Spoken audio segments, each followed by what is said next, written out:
All right, so today we're going to really get into this whole Elizabeth Smart case. And, it's a story that really captivated the nation. Yeah. And I know you've sent me all these articles, court documents, even some of Brian David Mitchell's own writing. So we're Right. going to really try to unpack all this together. It's a fascinating case because, on the surface, it seems like a very straightforward case of, religious extremism. Right. But the deeper you go, the more you realize that Mitchell is a much more complex character than just a simple fanatic. Right. It's really a chilling case study of manipulation and narcissism and this lust for control that he was able to hide beneath this veneer of righteousness. It is. And, right from the start, looking at Mitchell's early life, you can see some really unsettling patterns. Yeah. He was raised Mormon in Salt Lake City, but there were signs of trouble from a very early age. Oh, absolutely. I mean, even at 16, he was arrested for exposing himself to a young girl and even asking her to touch him. And this incident is detailed in court records, and you can find details in news reports from places like the Desert News and CNN. And it really points to this disturbing pattern of predatory behavior, which unfortunately we see continue to escalate. It makes you wonder, right? Were there any warning signs that were missed? Could anything have been done to intervene early on? That's a question that has haunted a lot of people who have studied this case. Yeah. And when you look back, even his behavior within his own family was described as, cruel and sadistic. Yeah. And really should have raised red flags. Even at 16, he left home after a violent altercation with his father. Oh. It's like his early life was a breeding ground for this manipulation and control that he would later, exhibit. And you see those patterns, becoming even more pronounced in his relationships. Yeah. He had 2 failed marriages, Right. both marked by allegations of abuse and even the kidnapping of his own children. His second marriage to a woman named Debbie is particularly disturbing because you really get a glimpse into his psyche. Okay. And you see that he seemed to really derive pleasure from her fear. There's a real cruelty there that went beyond, typical marital discord. Right. I mean, there was one incident where he brought her a mouse in a jar, knowing she was terrified of mice. Oh my gosh. And another time, he left 50 dead mice baked onto a cookie sheet in the oven What? just to frighten her. That's awful. Yeah. It's like he was testing boundaries to see how far he could push people, before they would break. Exactly. Those incidents with Debbie weren't just isolated acts of cruelty. Right. They were really deliberate manipulations designed to instill fear and assert control. Yeah. And that's a classic tactic of abusers. Right. You break down your victim's sense of security Right. to make them more dependent on you. So this pattern of manipulation was already there long before Elizabeth Smart Oh, absolutely. enters the picture. Oh. And unfortunately, these tendencies would only intensify in his third marriage to Wanda Barzee. Right. And this is when we start to see his self-proclaimed prophet persona begin to emerge, Okay. which really added a dangerous layer of justification to his already abusive behavior. Right. It's like he used this religious facade to mask his true intentions and manipulate the people around him. And tragically, his manipulation extended to Barzee's own daughter, Lurie Gaylor. Yes. Lurie's testimony is heartbreaking. Yeah. She claims that Mitchell started sexually abusing her when she was just 12. Gosh.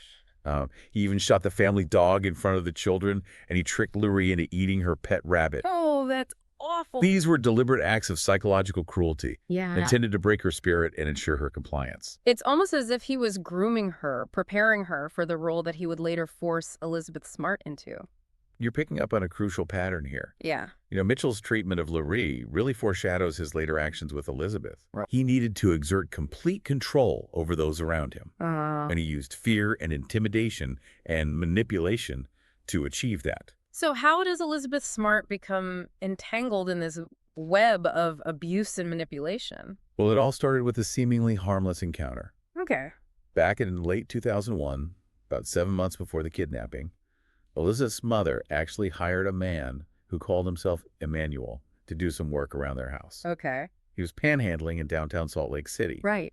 and out of kindness, she offered him the job. Wow. They had no idea that Emmanuel was actually Brian David Mitchell. And that seemingly insignificant encounter would have devastating consequences. Yes, on the night of June 5th, 2002, Mitchell broke into the smart home and abducted 14-year-old Elizabeth at knife point from her bedroom. Wow. Elizabeth's younger sister, Mary Catherine, was sleeping in the same bed and witnessed the entire horrifying ordeal.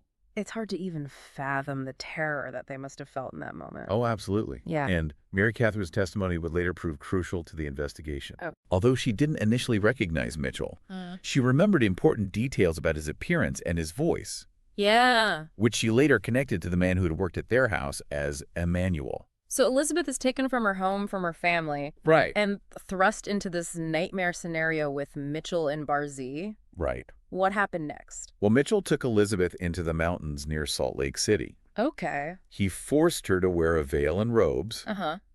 renamed her Shir Jashub, and declared her his wife. Wow. And for the next 9 agonizing months, she was held captive, subjected to daily rape, physical abuse, and forced consumption of drugs and alcohol. It's difficult to even imagine the level of trauma she endured during that time. Oh, it's unimaginable. Yeah. And, Elizabeth later described being forced to watch pornography and witness sexual activity between Mitchell and Barzee. Right. She also spoke about Barzee's behavior, saying that she was cold and hard and jealous. Right. And Elizabeth even recounts Barzee confronting Mitchell about his fixation on her, saying, "All you do is lust after her." Wow. So Barzee's role in all this is complex. Right. I mean, she was complicit in the abuse, but she also seemed to resent Elizabeth and feel threatened by Mitchell's obsession with her. Right. It's a disturbing example of how jealousy and manipulation can become so twisted together in a toxic relationship. It paints a horrifying picture of the psychological dynamics at play. Yeah. So how did this nightmare finally come to an end? Well, after 9 months of captivity in March 2003, Elizabeth was recognized and rescued in Sandy, Utah. Oh, wow. It was a moment of immense relief for her family and the nation who had been following this case so closely. Right. And the arrest of Brian David Mitchell and Wanda Barzee marked the beginning of a long and complex road to justice. A road that was complicated by Mitchell's attempts to delay the trial by claiming mental incompetence? Yes, his courtroom behavior was often bizarre. Right. He would frequently burst into songs, singing hymns, and disrupting proceedings. Yeah. And this led many to question his mental state and whether he was truly fit to stand trial. Yeah, it's hard to know, what to believe when someone's behaving so erratically, especially in a courtroom setting. Right. Was this truly, mental illness, or was it all an act, a calculated performance to manipulate the legal system? Well, that's a question that really plagued this case for years. Yeah. And in 2006, a really controversial decision was made to forcibly medicate Mitchell. Right. In order to restore his competency to stand trial. So they could actually hold a trial. Right. And that was based largely on the expert testimony of Dr. Michael Wellner, Right. who is a renowned forensic psychiatrist. Yeah. And his diagnosis of Mitchell was really fascinating. Yeah. He concluded that Mitchell wasn't delusional, but he was actually highly manipulative. Right. He diagnosed him with narcissistic personality disorder, pedophilia malingering, and alcohol abuse. Yeah, let's unpack that a little bit. Okay. Because it's crucial to understanding, Mitchell's motivations and actions. So narcissistic personality disorder is characterized by a grandiose sense of self-importance, a need for admiration, and a lack of empathy. Right. So Mitchell truly believed that he was chosen by God, Yeah. that he was superior to others, and that he was entitled to take what he wanted. And that belief system, coupled with, his pedophilia, clearly played a role in his decision to kidnap Elizabeth. Precisely. Yeah. Mitchell's religious pronouncements weren't simply a product of mental illness. They were a tool for manipulation. Right. He used this self-proclaimed prophet persona to justify his actions and to control the people around him. And the diagnosis of malingering suggests that he was intentionally faking or exaggerating his mental illness to avoid responsibility. Exactly. So he was aware of what he was doing. Right. He knew it was wrong. Right. But he hid behind this, facade of religious fervor and mental instability to try and escape justice. That's exactly the conclusion that Dr. Wilner reached. It's terrifying to think that someone could be so calculated, so deliberate in their cruelty. It is. You mentioned that Mitchell even wrote a manifesto of sorts. Right. A document that he called the Book of Emmanuel David Isaiah. Yeah. What can you tell us about that? This document is really a rambling collection of pronouncements, justifications for his actions, and even commands to take young girls as wives. Wow. It's disturbing, but it offers this glimpse into Mitchell's psyche Right. and the twisted logic that he used to rationalize his crimes. Right. He truly believed that he was chosen by God to restore the true church. Uh-huh. And that belief, as warped as it was, became the foundation for his entire worldview. It's a stark reminder of how religious extremism can be used to mask sinister intentions. Absolutely. And Mitchell's writings are filled with passages that highlight this dangerous blend of, religious zealotry and this lust for power that he had. Uh-huh. He saw himself as above the law, Right. answerable only to God. Right. And he used this belief to justify his horrific actions. This case really makes you question how someone can twist religious teachings to serve such dark purposes. It does. It challenges us to be critical thinkers, Right. to question authority, Uh-huh. and to recognize that even those who claim to be acting in the name of God can be motivated by something far more sinister. Yeah, that's a powerful message. It is. And it's important to remember that Mitchell wasn't acting alone in this. Right. Wanda Barzee was his wife and accomplice. Right. And her role in this whole ordeal is, complex and unsettling. Yeah, Barzee's case is really fascinating from a psychological perspective. Okay. Because on the one hand, she actively participated in Elizabeth's kidnapping and captivity. Right. She even helped to prepare for the abduction. Wow. But on the other hand, she seemed deeply under Mitchell's control, influenced by his pronouncements and these claims of divine authority. Yeah, it's almost as if she was brainwashed, convinced that he was a true prophet and that she was serving a higher purpose by, going along with all of this. Yeah. Right. So some experts have argued that Barzee might have suffered from a form of Stockholm syndrome, Right. which is a psychological condition where hostages develop positive feelings towards their captors. Right.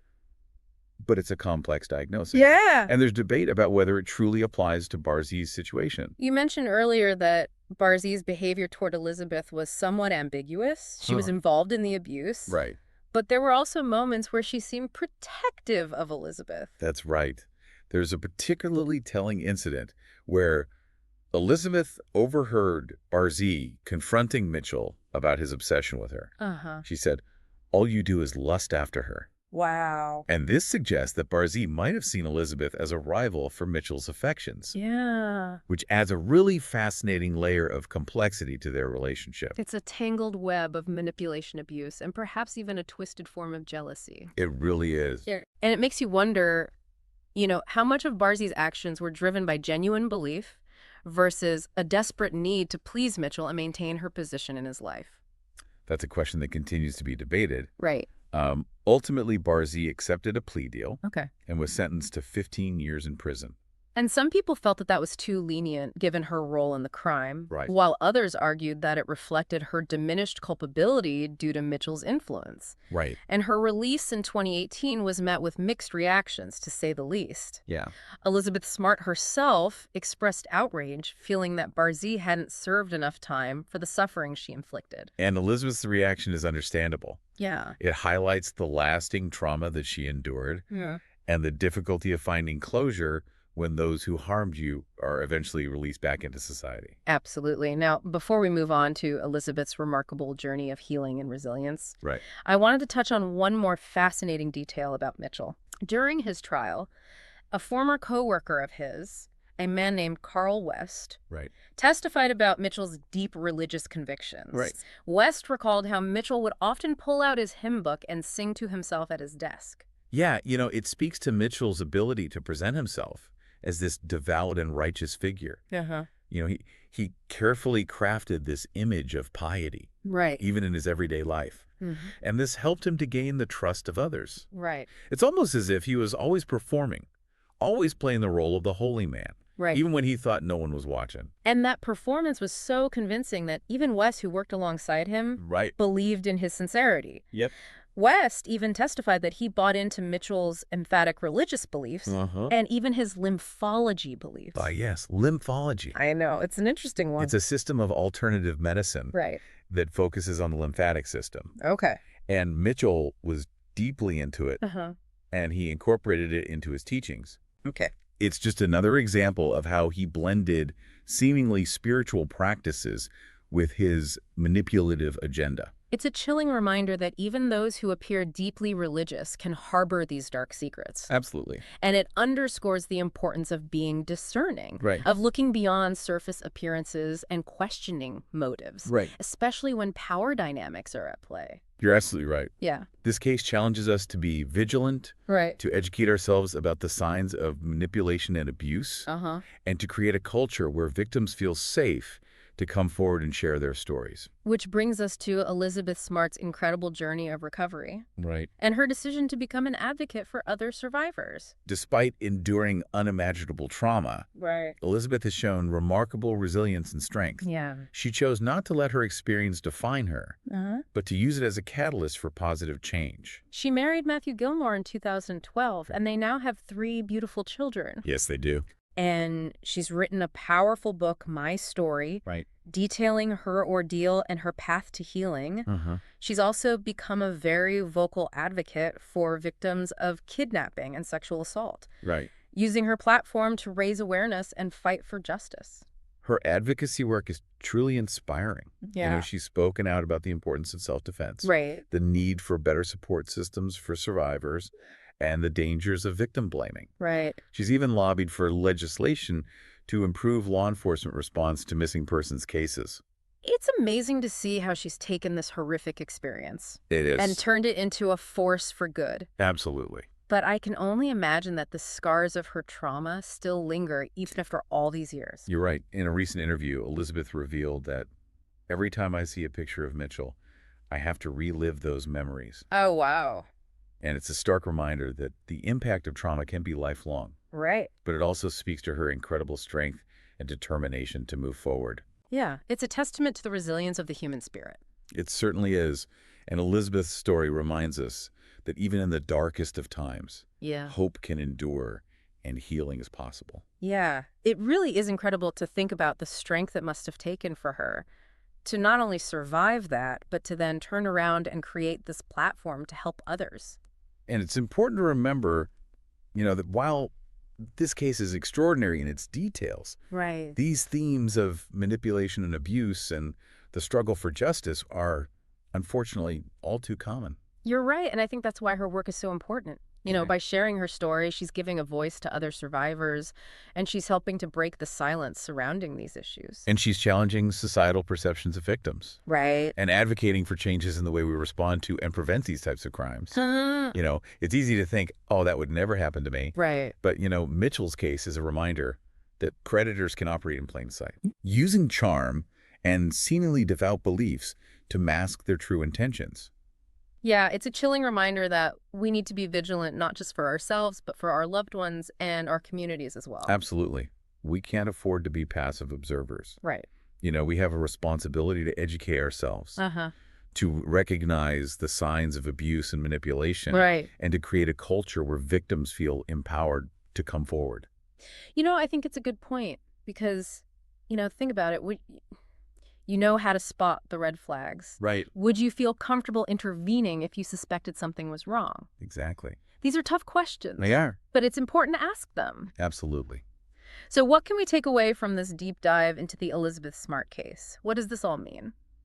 Well, I think you hit on some really crucial points earlier. Yeah. About the importance of critical thinking, Mm-hmm. the need to question authority, Right. and the courage to speak up when something feels wrong. And what about that courage to speak up? What Okay. advice would you give to someone who suspects that abuse is happening, but they're afraid to say something? Well, it's important to remember that you're not alone. Yeah. There are resources available. Right. Organizations dedicated to helping victims and supporting those who want to report abuse. Right. So even if you're not certain, Mm-hmm. it's always better to err on the side of caution. Yeah. Your voice could make a difference. Elizabeth Smart's story is a powerful reminder that even in the darkest of times, hope can endure. It is. Her resilience, her unwavering spirit, and her commitment to helping others is truly inspiring. It really is. It shows us that healing is possible, Ah, and that yeah. even from the depths of despair, we can find the strength to move forward and create a positive impact on the world. It's a testament to the indomitable human spirit Yeah. and the transformative power of forgiveness. She chose not to let her experience define her, but to use it as a catalyst for positive change. And on that note, I think we've reached the end of our deep dive into the Elizabeth Smart case. Yeah, This has been a whirlwind of emotions. it has. Horror at the crimes, Right. frustration at the legal complexities, Yeah. but also admiration for Elizabeth's strength Uh-huh. and a renewed sense of urgency to protect the vulnerable in our own lives. You've summed it up perfectly. Well, thank you. It's a case that stays with you, It does. and it prompts reflection. Yeah. It challenges our assumptions, Right. and ultimately, hopefully, inspires us all to be more aware, Yeah. more compassionate, and more active in creating a world where these kinds of tragedies are less likely to occur. So as you go about your day, remember the lessons we've uncovered, Yeah. the insidious nature of manipulation, Right. the importance of critical thinking, and the Yeah. power of resilience. Absolutely. And if there's one thing you take away from our deep dive today, let it be this. Okay. Never underestimate the human capacity for both darkness and light. Well said. Thank you for joining us on this journey, and let's all continue to strive for a world where every individual feels safe, valued, and empowered.